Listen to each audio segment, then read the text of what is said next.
Hello and welcome to smart learning. ভারতের স্বাধীনতা আন্দোলনের ইতিহাস বা ইংরেজরা যখন থেকে ভারতে এসেছে সেই সময় থেকে স্বাধীনতা পাওয়া পর্যন্ত যে ইতিহাস, সেই ইতিহাসটা যদি সামগ্রিকভাবে জানতে হয় তাহলে এই সময়ে ব্রিটিশ অ্যাডমিনিস্ট্রেশনের যে হেড ছিলেন, অর্থাৎ যাকে আমরা গভর্নর, গভর্নর জেনারেল এবং ভাইসরয় বিভিন্ন সময় বিভিন্ন নামে আমরা জানি, পরিচিত বিভিন্ন নামে, বিভিন্ন অ্যাক্টে, বিভিন্ন আইন অনুযায়ী সেই হেডকে, সেই হেড অ্যাডমিনিস্ট্রেটরকে বিভিন্ন নামে আখ্যায়িত করা হয়েছে। তো সেই তাকে ধরে যদি আমরা সামগ্রিকভাবে হিস্ট্রিটা জানতে পারি তাহলে কিন্তু অ্যাজ এ হোল আমরা পুরো ইতিহাস সম্পর্কে খুব ভালোভাবে জানতে পারবো এবং একটা সামগ্রিক একই সাথে পুরোটাই কিন্তু হয়ে যাবে। ইতিহাসের সম্পর্কে জানা কিন্তু পুরোটাই হয়ে যাবে। আমরা যদি ভাইসরয় ধরে পরপর পরপর পড়তে থাকি তাহলে কিন্তু ওই ভাইসরয়ের আন্ডারে কী কী জিনিস হয়েছিল, কী কী ঘটনা ঘটেছিল, তাহলে একটা সামগ্রিক ইতিহাসের চালচিত্র সম্পর্কে আমরা সামগ্রিক ধারণা পেয়ে যাব।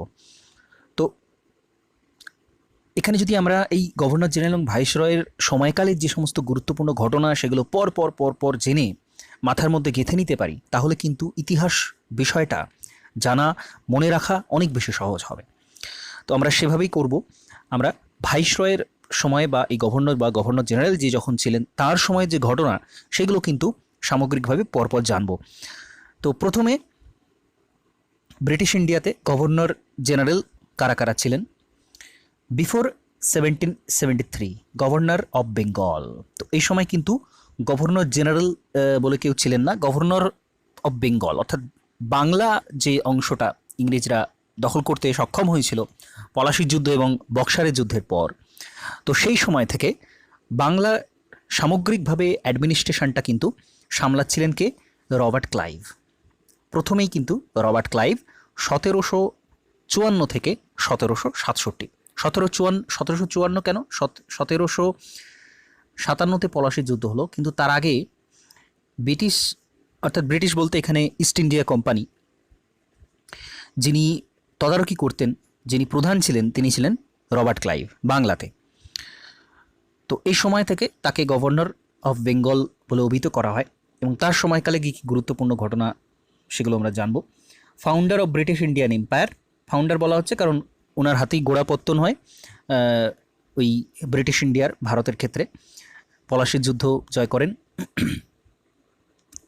তো তাকে ক্লাইভ অফ ইন্ডিয়া বলা হয়। He was British administrator and military leader to start with, however his destiny brought him to India. যাই হোক, তিনি মিলিটারি লিডার ছিলেন, এটা তার ব্যক্তিগত বিষয় বলা রয়েছে। And he work in various capacities for British east India company. He was governor of Bengal before regulating act of 1773। 1773 এর রেগুলেটিং অ্যাক্ট আসে। আমরা এটা ওই হিস্টোরিক্যাল ব্যাকগ্রাউন্ডে পড়েছি, পলিটির হিস্টোরিক্যাল ব্যাকগ্রাউন্ডে পড়েছি যে 1773 রেগুলেটিং অ্যাক্ট। তো তারপরে হেস্টিংস আসেন এই রেগুলেটিং অ্যাক্টের পর থেকে। তো সেই রেগুলেটিং অ্যাক্ট পর্যন্ত কিন্তু উনি গভর্নর অফ বেঙ্গল ছিলেন, which actually marks beginning of British rule. তো ব্রিটিশ রুলের বিগিনিংয়ের সময় এটা ছিল। He was involve in battle of Palashi 1757 and conquest annexation of Bengal. তো 1757 ব্যাটেল অফ পলাশিতে তিনি লড়াই করেছিলেন ইংরেজদের হয়ে, ইস্ট ইন্ডিয়া কোম্পানির হয়ে, এবং বাংলাটা কনকোয়েস্ট করেন এবং অ্যানেক্স করেন, অর্থাৎ ব্রিটিশ সাম্রাজ্যের অন্তর্ভুক্ত করেন। Started dual administration in Bengal. সবথেকে গুরুত্বপূর্ণ বিষয়টা হচ্ছে এটাই, ডুয়েল অ্যাডমিনিস্ট্রেশন, অর্থাৎ দ্বৈত শাসনের প্রবর্তন করেন। 1765 থেকে 1772 পর্যন্ত দ্বৈত শাসনটা চলেছিল। কমেন্সমেন্টের ইয়ারটা আমাদের মনে রাখতে হবে, 1765 শুরু হচ্ছে ডুয়েল অ্যাডমিনিস্ট্রেশন, শুরু হচ্ছে 1765-তে, 72 শেষ হচ্ছে। হেস্টিংস এসে ডুয়েল অ্যাডমিনিস্ট্রেশনটা বন্ধ করছেন। ডুয়েল অ্যাডমিনিস্ট্রেশন কি আমরা এর আগেও জেনেছি, পলাশির যুদ্ধের সময়কালীন ঘটনা। যুদ্ধের পরে ওই মীর জাফরকে যখন সিংহাসনে বসানো হলো, তো তার হাতে ছিল দায়িত্ব, সামগ্রিক দায়িত্ব, সাম্রাজ্যের দায়িত্ব, কিন্তু ক্ষমতা ছিল না, ক্ষমতাহীন দায়িত্ব ছিল। আর ব্রিটিশদের হাতে ছিল দায়িত্বহীন ক্ষমতা। এই বিষয়টাকে কিন্তু ডুয়েল অ্যাডমিনিস্ট্রেশন বলা হয়, দ্বৈত শাসন বলা হয়। তো খুব গুরুত্বপূর্ণ বিষয় এটা। 1765 সালটা মনে রাখতে হবে। The practice was sapped by Warren Hastings. Warren Hastings এটা বন্ধ করেছিলেন, স্যাপড বাই ওয়ারেন হেস্টিংস, এটাও মনে রাখতে হবে। ডুয়েল গভর্নমেন্টে শুরু করছিলেন ক্লাইভ এবং বন্ধ করছেন Hastings. Clive service war organized during Clive's tenure, civil service was organized during Clive tenure. Civil service বিষয়টা অর্গানাইজড করা হয়, একটা নিয়মতান্ত্রিক পথে আসে। During First Anglo-Mysore War, Robert Clive was recalled during the course of war in 1767. English were defeated by Haider Ali. তো প্রথম যে অ্যাংলো মহীশূর যুদ্ধ হয় 1759 যেটা 69 যেটা শেষ হচ্ছে, তো রবার্ট ক্লাইভ সেখানে ডাকা হয়েছিল যুদ্ধে অংশগ্রহণের জন্য, কিন্তু হায়দার আলী পরাজিত করেছিলেন ইংরেজদের। তো আমরা এটা পড়েছি, মহীশূরের সাম্রাজ্যের বিষয়টা পড়েছি। তো যাই হোক, এই টেনারটা গুরুত্বপূর্ণ। টেনারটা মনে রাখতে পারলে খুবই ভালো হয় 54 থেকে 67 পর্যন্ত, কারণ এই টেনারের ওপরই কিন্তু সামগ্রিকভাবে পুরো ইতিহাসের বিষয়টা ডিপেন্ড করছে। এবং এটা মাথায় রাখলে কিন্তু কার সময়কালীন কোন ঘটনা যদি সাল দিয়ে জিজ্ঞাসা করা হয়, তাহলে কিন্তু সেই সালটা খুব সহজে বলে দেওয়া যেতে পারে শুধুমাত্র টেনারটা থেকে, যে এই ঘটনাটা এর মধ্যে ঘটেছিল, অতএব এটা এর সময়ের। তো সুতরাং খুব ভালো হয় যদি ওই সময়টা মনে রাখা যায়। আচ্ছা, এখানে গভর্নর জেনারেল অফ বেঙ্গল এখানে শর্ট আউট করা আছে বলে একটা অংশ নেই, সেটা আমি ডিটেলসে বাংলা লেখাটা যখন দেবো ওর সাথে দিয়ে দেবো। এর মাঝে কিন্তু একজন আসছেন, তিনি হচ্ছেন হেনরি ভার্সেটাট। হেনরি ভার্সেটাট, তার সময়ে এই বক্সারের যুদ্ধটা কিন্তু সংগঠিত হচ্ছে। একটাই তার মধ্যেকার যে গুরুত্বপূর্ণ বিষয়, 1764 যে বক্সারের যুদ্ধ, যেটা পলাশির যুদ্ধের থেকেও গুরুত্বপূর্ণ বলা হয়ে থাকে, সেই বক্সারের যুদ্ধটা কিন্তু 1764 হয়েছিল এবং হেনরি ভার্সেটাটের সময় হয়েছিল। এবং এই এই এই এই সময় কারা ছিলেন যুদ্ধে, খুব গুরুত্বপূর্ণ বিষয় মনে রাখতে হবে।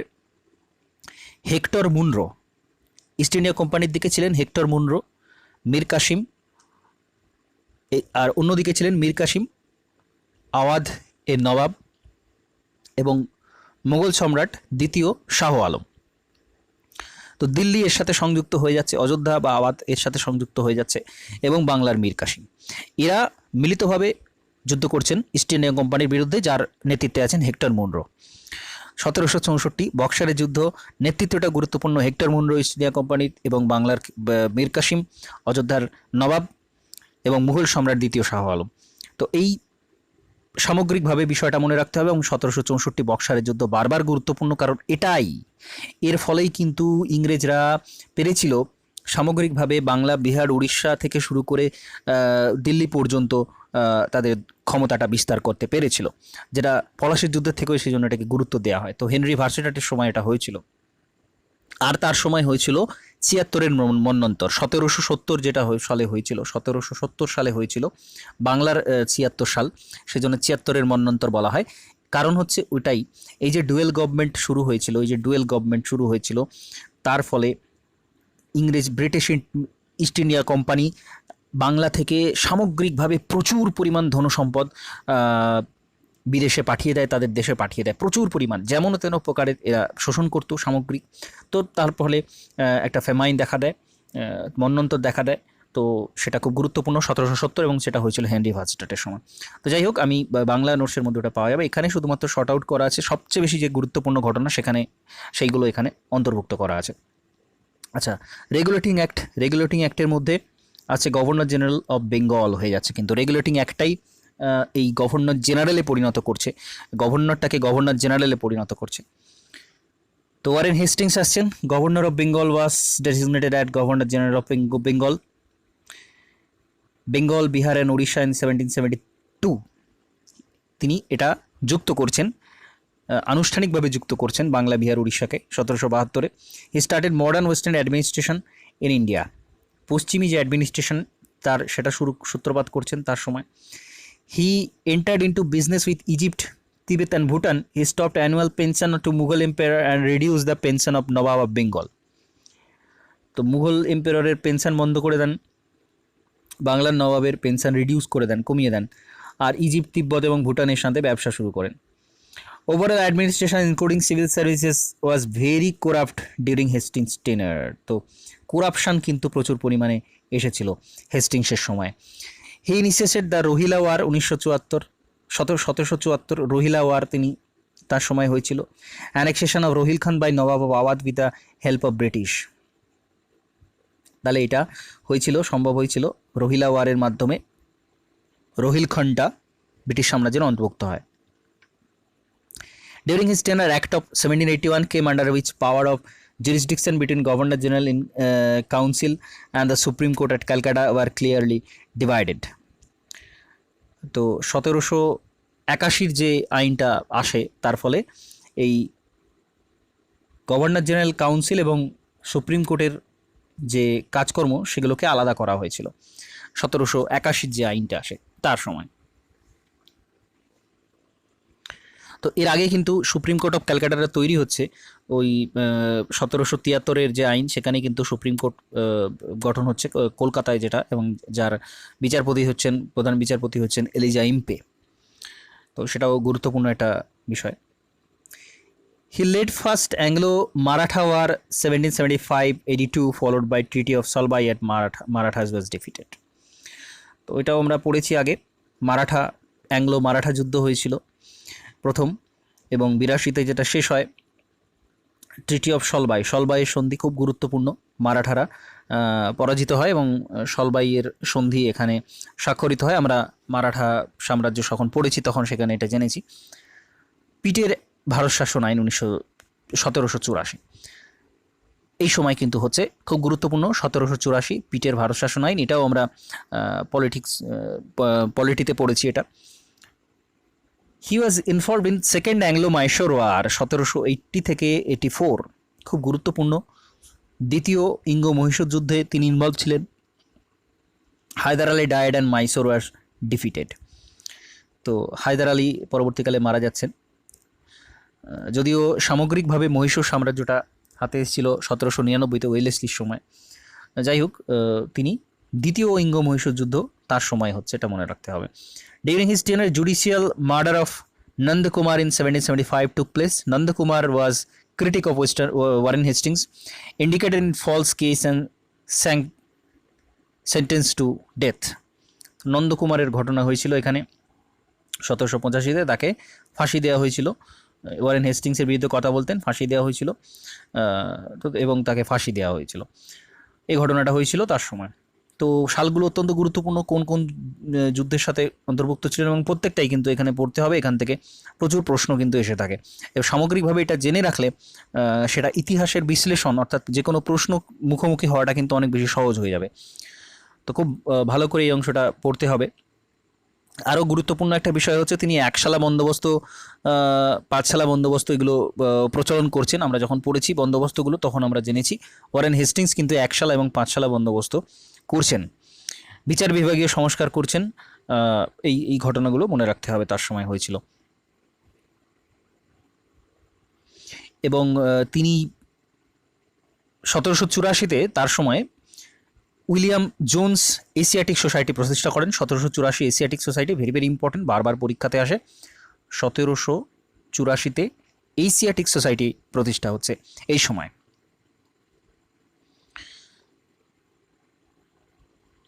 তো এই গুরুত্বপূর্ণ বিষয়গুলো এখানে মনে রাখতে হচ্ছে। আরও একটা বিষয় হয়েছিল, যদিও সেটা এর সাথে সেই অর্থে গুরুত্বপূর্ণ নয়, কিন্তু যে কোনো ইতিহাসের পরীক্ষাতে এসে থাকে। গীতা এবং হিতোপদেশের ইংরেজি অনুবাদ করেছিলেন উইলকিনসন গীতার ইংরেজি অনুবাদ করেছিলেন, কিন্তু প্রথম গীতার ইংরেজি অনুবাদ করেন উইলকিনসন। এই প্রশ্নটা এসে থাকে। তো যাই হোক, অ্যাডিশনাল এখানে এটা জেনে রাখা ভালো। আচ্ছা, এরপর যিনি গুরুত্বপূর্ণ তিনি হচ্ছেন লর্ড কর্নওয়ালিস। 1793-তে তিনি চিরস্থায়ী বন্দোবস্ত প্রবর্তন করছেন। ওনার টেনরটা ছিল 1786 থেকে 93 পর্যন্ত, 86 থেকে 93 পর্যন্ত, খুব গুরুত্বপূর্ণ সময়। আচ্ছা, সবচেয়ে গুরুত্বপূর্ণ যে বিষয়টা, he was founding father of Indian civil service. Indian civil সার্ভিসের ফাদার হচ্ছেন লর্ড কর্নওয়ালিস। ভারতের সিভিল সার্ভিসের প্রবর্তন করছেন। Reforms for purification of administration. তো তো এটা তিনি করেছিলেন। He was the father of modern police administration in India. এটাও খুব গুরুত্বপূর্ণ বিষয়। মডার্ন যে পুলিশ অ্যাডমিনিস্ট্রেশনের ফাদার তাকে বলা হচ্ছে। যদিও এই পুলিশি ব্যবস্থাটা ভারতের ক্ষেত্রে আগে থেকেই বর্তমান ছিল, কিন্তু এটা মডার্নাইজেশন করেছিলেন লর্ড কর্নওয়ালিস। আচ্ছা, হি created the post of DSP. He believed in the separation of power, therefore he deprived the district collector of judicial power and created a new post of district judge. He also carried out gradation of courts. তো তিনি এই জুডিশিয়ারির থেকে এক্সিকিউটিভের পার্থক্যটা করছেন, district কালেক্টরে আলাদা করছেন এবং district জাজ আলাদা করছেন। আগে এই কাজটা একসাথেই ওই ডিস্ট্রিক্ট কালেক্টরই করতেন, কিন্তু তিনি এইটা দুটো ভাগ করে দিচ্ছেন, জুডিশিয়ারিটা আলাদা করে দিচ্ছেন, জুডিশিয়ারি দায়িত্ব আলাদা একজনকে দিয়ে দিচ্ছেন, ডিস্ট্রিক্ট জাজের হাতে তুলে দিচ্ছেন তিনি। He proposed Cornwallis code. এটাও অত্যন্ত গুরুত্বপূর্ণ। Cornwallis code 1793, incorporating several judicial reform আনছেন, যেখানে কর্নওয়ালিস কোডের মধ্যে 1793 কর্নওয়ালিস কোডে জুডিশিয়াল রিফর্মস আনছেন। He confined the personal law আর codified and separation of revenue and civil administration. IPC আর সিআরপিসি, ইন্ডিয়ান পিনাল কোড, এই অংশটা এখানে কিন্তু যোগ হচ্ছে। তো এটা অত্যন্ত গুরুত্বপূর্ণ একটা ইনফরমেশান। যদিও এর সূত্রপাতটা হয়েছিল 1760-এ, তো কিন্তু এই কর্নওয়ালিস কোডটা অত্যন্ত গুরুত্বপূর্ণ। রুল অফ ল প্রবর্তন করছেন তিনি এই সময়। এবং তার সময় আরেকটা গুরুত্বপূর্ণ ঘটনা, অ্যাংলো মহীশূর যুদ্ধ হচ্ছে, তৃতীয় অ্যাংলো মহীশূর যুদ্ধ হচ্ছে। ট্রিটি অফ শ্রীরঙ্গপত্তম 1792, শ্রীরঙ্গপত্তমের সন্ধি স্বাক্ষরিত হচ্ছে, আমরা জানি 1792-তে এটা হয়েছিল। কর্নওয়ালিসের সময় আমরা যদি জানি যে 1793 পর্যন্ত তার টেনার ছিল, তাহলে খুব সহজেই শ্রীরঙ্গপত্তমের ডেটটা জানলে আমরা কিন্তু খুব সহজে বলে দিতে পারি যে তার সময় হয়েছিল। তো সময়গুলো এখানে মনে রাখাটা খুব গুরুত্বপূর্ণ। Introduction of the permanent revenue settlement, তিনি তার সময় এটা হচ্ছে। That is জমিনদারি system in Bengal, চিরস্থায়ী বন্দোবস্ত। তো গুরুত্বপূর্ণ চিরস্থায়ী বন্দোবস্ত আমরা পড়েছি আগে। পার্মানেন্ট সেটেলমেন্ট যেটা করা হচ্ছে পার্মানেন্ট সেটেলমেন্ট, তো বাংলা এবং বিহারে যেটা জমিদারি প্রথা হিসেবে প্রবর্তিত সেটা তিনি প্রবর্তন করছেন। Europeanization of administrative machinery and introduction of civil service, এটা আমরা আগেই জেনেছি। ইউরোপিয়ান যে পদ্ধতি সেটা প্রবর্তন করছেন তিনি, এখানে সিভিল সার্ভিস প্রবর্তন করছেন। He establish permanent revenue settlement with a class of revenue collectors, that is zamindar under zamindari rights. তো বিষয়টা একই লেখা আছে এখানে দ্বিতীয়বার। আচ্ছা, এরপর হচ্ছে স্যার জন শোর 93 থেকে 98 পর্যন্ত। First civil servant to became governor general, he played important role during the introduction of permanent revenue settlement, that is zamindari system in 1793। এটা জাস্ট তিনি একটা রোল প্লে করছেন গুরুত্বপূর্ণ। তার সময় এটা প্রবর্তিত নয় অবশ্যই, 1793 পর থেকেই তিনি জয়েন করছেন এবং ইমপ্লিমেন্ট করছেন। তিনি নিয়মটা তৈরি করে যাচ্ছেন কর্নওয়ালিস, কিন্তু তার হাত ধরে ইমপ্লিমেন্টেশন হচ্ছে, সেজন্য এখানে জাস্ট উল্লেখ করা আছে। তিনি হচ্ছেন প্রথম সিভিল সার্ভেন্ট যিনি গভর্নর জেনারেল হতেন, অর্থাৎ ব্রিটিশ সাম্রাজ্যে তিনি পরীক্ষা দিয়ে সিভিল সার্ভেন্ট হয়ে এই গভর্নর জেনারেল হয়েছিলেন। তিনি প্রথম ছিলেন, এর আগে অন্যান্যভাবে নির্বাচিত করা হতো। তো তিনি ছিলেন জন শোর প্রথম সিভিল সার্ভেন্ট যিনি গভর্নর জেনারেল হয়েছিলেন। Charter act of 1793 was enacted during this period. তো প্রথম যে চার্টার অ্যাক্টটা এসেছিল 1793-তে, সেটা কিন্তু তার সময় হয়েছিল, মনে রাখতে হবে। চার্টার অ্যাক্ট কিন্তু প্রত্যেক 20 বছর অন্তর অন্তর হয়, মনে রাখতে হবে। চার্টার অ্যাক্ট প্রত্যেক 20 বছর অন্তর অন্তর হয়েছিল। 1793 চার্টার অ্যাক্টের পর 1813-তে আসে, তারপরে আসে 1833-এ, 1853, এরকমভাবে কিন্তু চার্টার অ্যাক্টগুলো এসেছিল। যেটা 1858 যে ভারত শাসন আইন যেটা আসছে, তারপরে আর এই সমস্ত হয়নি, কিন্তু এর মাঝে কিন্তু 20 বছর অন্তর অন্তর সময় চার্টার অ্যাক্টগুলো এসেছিলো। তো 20 বছর অন্তর অন্তর মনে রাখলে আর এই প্রথম চার্টার অ্যাক্টটা মনে রাখলে কিন্তু এই সময়টা খুব সহজে মনে থাকে। তো এর পরবর্তী যেটা এসেছিল 1813-তে, যে চার্টার অ্যাক্টে আমরা জানি যে ওই 1 লাখ করে টাকা যেটা এডুকেশনের ক্ষেত্রে খরচের জন্য বাধ্যতামূলক করা হয়, সেটা এসেছিল 1813-তে। খ্রিস্টান মিশনারিরা এখানে আসতে শুরু করে। তারপর 1813-তে ব্রিটিশদের একচেটিয়া অর্থাৎ ইস্ট ইন্ডিয়া কোম্পানির একচেটিয়া বাণিজ্যের থেকে অনেকটা সরিয়ে আনা হয়, অর্থাৎ একচেটিয়া বাণিজ্যটা তাদের থাকেনি। তো যাই হোক, এই সব গুরুত্বপূর্ণ ঘটনা, অ্যাক্টগুলোর আলাদা আলাদা রয়েছে। তো he defeated Nizam of Hyderabad, who later on joined subsidiary alliance with British during Wellesley's tenure. তো হায়দ্রাবাদের নিজামকে তিনি পরাজিত করেছিলেন পরবর্তীকালে যারা সাবসিডিয়ারি অ্যালায়েন্স এসেছিল। এরপর লর্ড ওয়েলেসলি, যদিও এটা হাইলাইটেড নেই, যদি এটা খুব গুরুত্বপূর্ণ। ওয়েলেসলি 1798 থেকে 1805 পর্যন্ত ওয়েলেসলির টেনার। During his tenure introduction of subsidiary alliance in 1798 occurred. খুব গুরুত্বপূর্ণ, সাবসিডিয়ারি অ্যালায়েন্স তার সময় কিন্তু আসছে, অর্থাৎ অধীনতামূলক মৃত্যুদা নীতি সেটা তার সময় আসছে, যেটা নিজাম অফ হায়দ্রাবাদ কিন্তু এটা প্রথম গ্রহণ করছে। তারপর মহীশূর, ত্রিবাঙ্কুর, অবাধ, জয়পুর, যোধপুর, ফাইনালি পেশোয়া, এগুলো কিন্তু সাইন করতে বাধ্য হচ্ছে।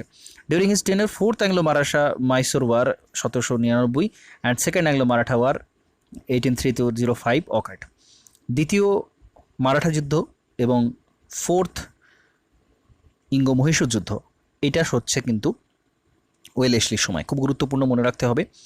চতুর্থ ইঙ্গো মহীশূর যুদ্ধ এবং ইঙ্গো মারাঠা যুদ্ধ তার সময় হচ্ছে। তো বেসিনের সন্ধি কিন্তু 1803, আমরা জানি 1803 বেসিনের সন্ধি অত্যন্ত গুরুত্বপূর্ণ। তো সেটাও কিন্তু তার সময় তার টেনার দিয়ে স্বাক্ষরিত হচ্ছে, কারণ উনি 1805 পর্যন্ত ছিলেন। 1798 থেকে 1805 পর্যন্ত হচ্ছে ওয়েলেসলির টেনার। খুব গুরুত্বপূর্ণ এই টেনারটা। তো এই গুরুত্বপূর্ণ বিষয়গুলো মনে রাখতে হবে, তার সময় এটা হয়েছিল। এরপর আরও অনেকে রয়েছেন, কিন্তু যেহেতু এখানে ইনফরমেশনের সংখ্যাধিক্য প্রচুর রয়েছে, সেই জন্য এটা আর আলাদা করে ওই অংশটা আজকে যাচ্ছি না। এইটুকু ইনফরমেশনের মধ্যে অনেক কিছু রয়েছে, তো প্রাথমিকভাবে এইটুকু পড়াচ্ছি। এরপর দিন কিন্তু আবার নেক্সট অংশগুলো নিয়ে আসবো। তো আজকে এখানে শেষ করছি। নমস্কার, ধন্যবাদ।